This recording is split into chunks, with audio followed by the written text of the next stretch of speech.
Market లో invest చేసి మీ డబ్బులు డబుల్ చేసుకోవాలనుకుంటున్నారా? సుందరరామిరెడ్డి గారి లైవ్ సెమినార్ కి అటెండ్ అవ్వండి.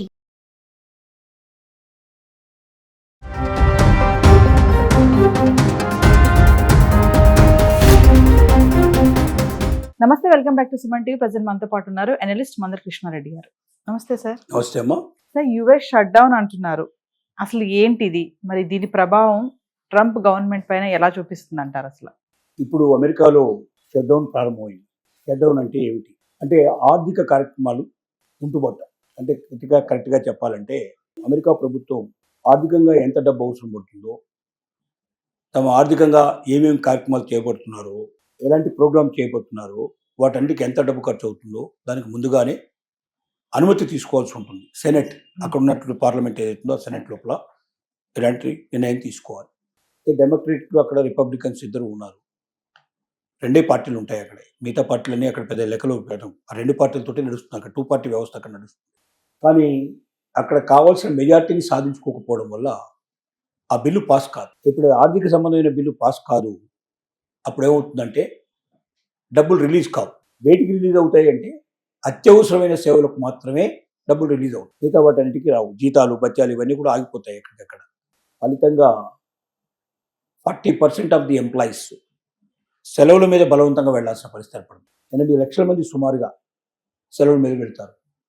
అంటే ఆ 8 లక్షల మంది చేసే కార్యక్రమాలన్నీ కూడా ఆగిపోతాయి కంప్లీట్గా.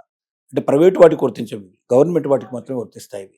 దీనివల్ల ఏమవుతుందంటే చాలా కార్యక్రమాలు ఆగిపోతాయి. పబ్లిక్ చాలా ఇన్కన్వీనియన్స్ ఏర్పడుతుంది. అత్యవసరమైన సేవలు మాత్రమే, అంటే మెడికల్ సేవలు లాంటివి, తర్వాత ముఖ్యంగా ఈ క్లీన్ చేయటం, దాన్ని మొత్తం కూడా పారిశుద్ధ్యం చేసేటువంటి అట్లాంటివి కొన్ని మాత్రమే నడుస్తాయి. మిగతావి మాత్రం కొద్దిగా రిలాక్స్గా ఉండేవి ఏవి కూడా నడవు. అంటే మిగతా ఏదో ఇన్ఫర్మేషన్ ఇచ్చేటువంటి కానీ, ప్రాపర్ ఇన్ఫర్మేషన్స్ ఇచ్చేటువంటి కానీ, ఇంకా కొన్ని అంటే మొత్తం గవర్నమెంట్ చాలా రకాల డిపార్ట్మెంట్ ఉంటాయి కదా. ఈ డిపార్ట్మెంట్లో 8 లక్షల మంది ఒకేసారి సెలవు మీద బలవంతంగా వెళ్లాల్సిన పరిస్థితి ఏర్పడితే వీళ్ళకి ఎవరికి జీతాలు రావు. ఈ జీతాలు ఎప్పుడు వస్తాయంటే మళ్ళీ షట్ డౌన్ పోయి ఆ తర్వాత ఇదంతా బిల్ అంతా ఆమోదించబడి పర్ఫెక్ట్ అయిన తర్వాత అప్పుడేదో ఆ సెలవులు కూడా వాళ్ళు చూసి కొన్ని రెక్కలు కట్టి మొత్తం మీద ఇస్తారు. కొంత నష్టపోయే ప్రమాదం డెఫినెట్గా ఉంటుంది. అంటే ఒకవైపున కార్మికులకి అసౌకర్యం ఏర్పడుతుంది, ఉద్యోగస్తులకి కష్టాలు ఏర్పడతాయి. ఇది షట్ డౌన్ అనేది ఈ ప్రక్రియ అమెరికాలో కొత్తదేవి కాదు. 2019 లోపల 36 రోజుల పాటు, అది ట్రంప్ ఉన్నటువంటి సందర్భంలోనే అంతకుముందు కూడా జరిగినటువంటి సందర్భాలు ఉన్నాయి. ట్రంప్ మొదటిసారి వచ్చినప్పుడే 3 సార్లు షట్ డౌన్ జరిగింది. అందువల్ల షట్ డౌన్ అనేది కొత్త విషయం కాదు.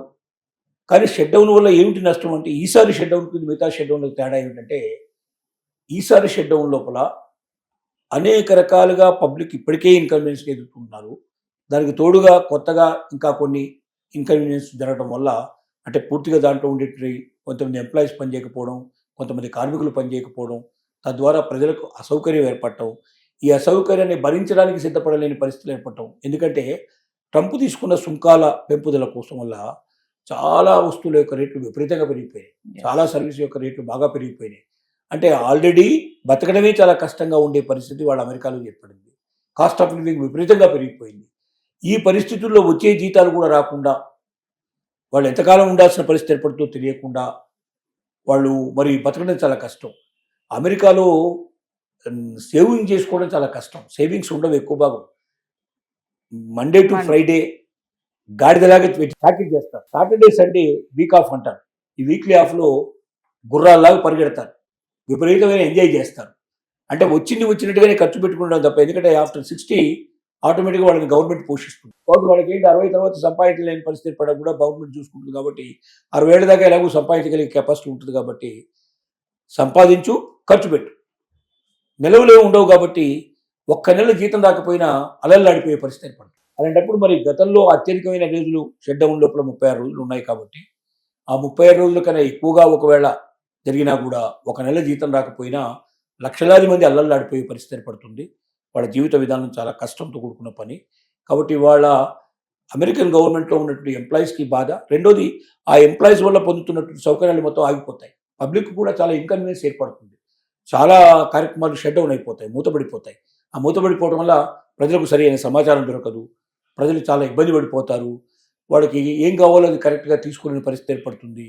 ఇలాంటివి అనేక రకాల ఇబ్బందులకు ప్రజలు లోనవుతారు. ఇది షట్ డౌన్ యొక్క మహత్యం. ఈ షట్ డౌన్లోంచి ఎంత వీలైతే అంత తొందరగా బయటికి రావాలనేది కోరిక.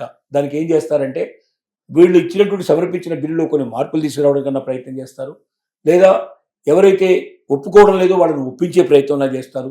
రకరకాల పద్ధతుల ద్వారా వాళ్ళని నేరుగా కలవడం ద్వారా కానీ, వాళ్ళని మధ్యవర్తులు పంపించడం ద్వారా కానీ, దాని యొక్క ఆవశ్యకత ఎంత ఉంది, అది పెట్టడం వల్ల అమెరికా ప్రభుత్వానికి ఏం లాభం రాబోతుంది, ఇలాంటివన్నీ అనేక రకాలుగా వాళ్ళలో ఆలోచన కలిగజేసి వాళ్ళ అంగీకారం పొందేటువంటి ప్రయత్నం అన్నా చేస్తారు. లేదంటే వాళ్ళు ఏవైతే అబ్జెక్షన్ చెప్తున్నారో ఆబ్జెక్షన్ చెప్పినన్ని దీంట్లోంచి తీసేసి మళ్ళీ ఫ్రెష్గా బిల్లు తయారు చేసైనా వాళ్ళు ముందుకు పెడతారు. దాన్ని అలాగా ఆమోదించుకునే అవకాశం ఉంది.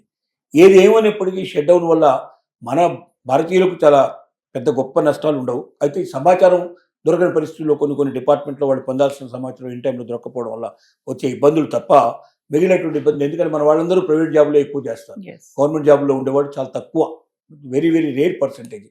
కాబట్టి ఎక్కువ భాగం ఎవరైతే అమెరికన్ పౌరులు ఉన్నారో అక్కడ లోకల్గా వాళ్ళు గవర్నమెంట్ జాబ్లలో కూరుకుపోయిన వాళ్ళు చాలా మాగ్యం ఉన్నారు. కాబట్టి వాళ్ళకి ఎక్కువ ఇబ్బంది కలిగే అవకాశం ఉంది. దీనివల్ల ప్రపంచానికంటే ఇతర దేశాల నుంచి వెళ్ళే వాళ్ళకి అక్కడ కావాల్సిన సమాచారం టైం దొరక్కపోవడం వల్ల వాళ్ళు ఏ ట్రైన్స్ ఏ టైంకి వెళ్తున్నాయి, ఏ ఫ్లైట్స్ ఏ టైంకి వెళ్తున్నాయి, ఎక్కడికి వెళ్తున్నాయి, ఇలాంటి మామూలు సమాచారాలు కూడా దొరకడం కష్టమైపోయే పరిస్థితి పడుతుంది. దానివల్ల చాలా ఇబ్బంది పడతారు వాళ్ళు. అలాంటి ఇబ్బందులు కలగకుండా షట్ డౌన్ ఎంత తొందరగా క్లోజ్ అయితే అంత తొందరగా అక్కడ ప్రభుత్వానికి మంచిది, ప్రజలకు మంచిది. దానికోసం వాళ్ళు సత్వర నిర్ణయాలు తీసుకునే ప్రయత్నం. దీనికి అందరికీ కారణం ఈసారి ట్రంప్ ఏం చెప్పదు. ట్రంప్ చేసే విధానాలు, ట్రంప్ మొదటిసారే ఏవీ లేకపోయినప్పుడే 3 సార్లు మూతపడిందంటే, షట్ డౌన్ వచ్చిందంటే, ఈసారి ఎన్ని షట్ డౌన్లు వస్తాయో చెప్పడం చాలా కష్టం. షట్ డౌన్ వచ్చినప్పుడల్లా కొంత నష్టపోతుంది ప్రభుత్వం, ప్రజలు కొంత నష్టపోతారు, ఉద్యోగులు ఇంకెక్కువ నష్టపోయే ప్రభుత్వం జరుగుతుంది. ఇలాంటి ప్రయత్నాల నుంచి బయటపడాలంటే ట్రంప్ తన విధానాలు మార్చుకుంటేనే అన్ని అమల్లోకి వచ్చే అవకాశాలు ఉన్నాయి. మళ్ళీ అమెరికా ఒక పద్ధతి ప్రకారంగా చక్కగా ఆర్థిక వ్యవస్థను పుంజుకోగలిగే అవకాశం ఉంటుంది. Thank you.